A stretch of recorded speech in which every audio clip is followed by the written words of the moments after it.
So isang napakalungkot na balita nga po ang dumating para sa Philippine sports community. Ito po ay dahil kanina lamang ay sa hindi inaasahang pagkakataon ay binawian ng buhay ang former Batang Gilas player na si JV Gallego matapos maaksidente sa North Luzon Expressway. May napakabatang edad pa lamang po itong 28 anyos.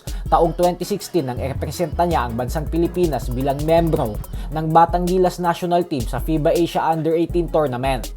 Bukod dyan ay naglaro din ng 4 na taon si Gallego para sa National University Bulldogs sa UAAP bago ito tuluyang lumipat sa San Beda Red Lions sa NCAA.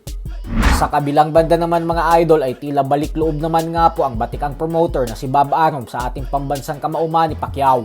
Ito po ay kung dati ay madalas niyang sabihin na walang pag-asang manalo si Pacquiao kay Floyd Mayweather Jr. sa rematch nang dahil sa hindi daw talaga akma ang fighting style ni Pacman para sa technical style ni Mayweather, ay iba na po ang pananaw nito ngayon.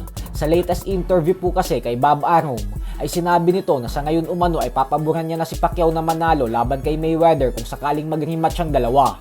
Paliwanag ni Arum na di hamak daw kasi na mas aktibo na ngayon si Pacquiao kumpara kay Mayweather, kaya tiyak umano na medyo kakalawangin ngayon si Floyd.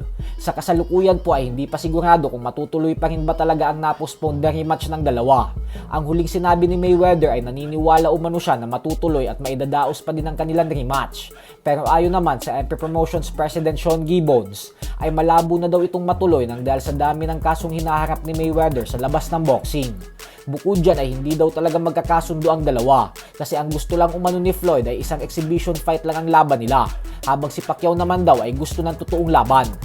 Samantala sa video naman nga po na inilabas ng trainer na si Doc J ay madaming pwedeng matutunan sa ibinibigay na payo ng Pinoy boxing legend, former 4 division champion Nonito Donaire Jr. Makakatulong ito sa mga bagitong Pinoy boxers na nangangarap maging matagumpay na boksingero balang araw. You're not waiting for anybody else. You're making him. You're controlling the action by allowing him thinking, I'm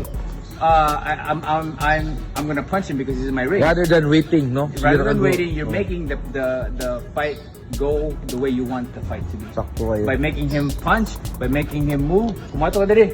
He most likely will go there. You already know that. Then you go this way, he most likely go over here. If you go forward, he might go back. If he comes back, you go forward. Right?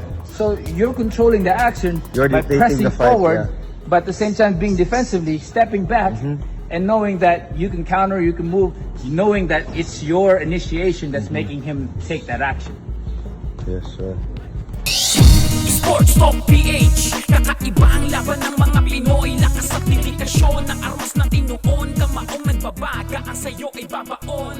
Mga Pinoy na ating pambato ay ipapakita.